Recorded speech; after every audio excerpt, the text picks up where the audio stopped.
Video आप लोगों तक सबसे पहले पहुंचे तो लाल बटन दबाकर चैनल को सब्सक्राइब जरूर करें और बेल आइकन दबाना न भूलें। Happy films entertainment. प्रेम से बोली बीना वाली मैया की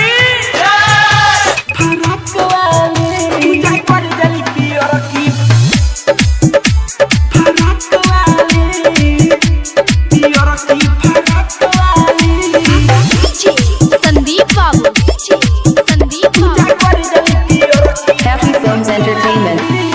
घर से निकलल बिया ककी तैयारी, हथवा में धइले बिया पूजा के थाली।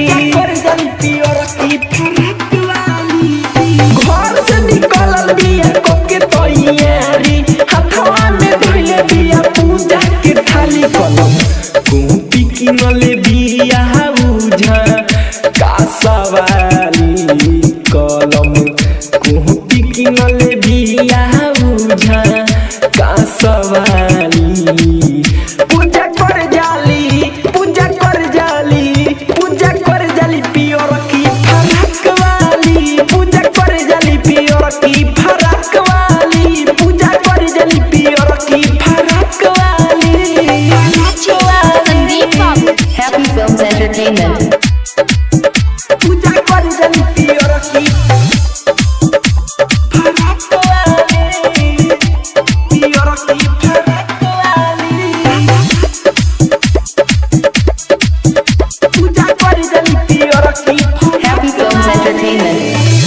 सरस्वती मैया के पूजा कर जात बा, सखी सहेली संगे तनी ना लजात बा। फरक वाली सरस्वती मैया के पूजा कर जात बा, सखी सहेली संगे तनी ना लजात बा। पातर चितर देह ओकर लंबा नाक वाली, पातर चितर देह ओकर लंबा नाक वाली। पूजा कर जाली, पूजा कर जाली, पूजा कर जाली पियर की फरक वाली।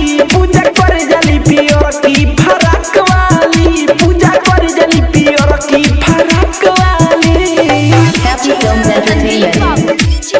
संदीप बाबू पूजा कर जाली पियर की फरक वाली, पियर की फरक वाली। Happy films entertainment. Mithu Basant से डीजे बजावेली, पियर की फरक वाली धूम खूब मचावेली। Happy films entertainment. फरक वाली बीटू निराजा से डीजे बजावेली, पियर की फरक वाली धूम खूब मचावेली। इंदल से बतिया करे महा जाकवाली, जीतू रवि से बतिया करे महा जाकवाली।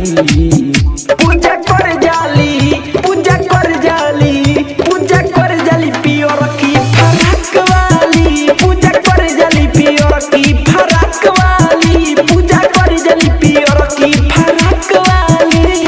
घर से निकलल बिया कोके तैयारी, हथवा में धइले बिया पूजा के थाली। कलम कॉपी किनले बिया बुझा का सवाली, कलम कॉपी किनले बिया बुझा का सवाली। पूजा कर जाली, पूजा कर जाली, पूजा कर जाली पियर की फरक वाली। पूजा कर जाली पियर की फरक वाली, पूजा कर जाली पियर की फरक वाली। Digital recording studio happy films entertainment.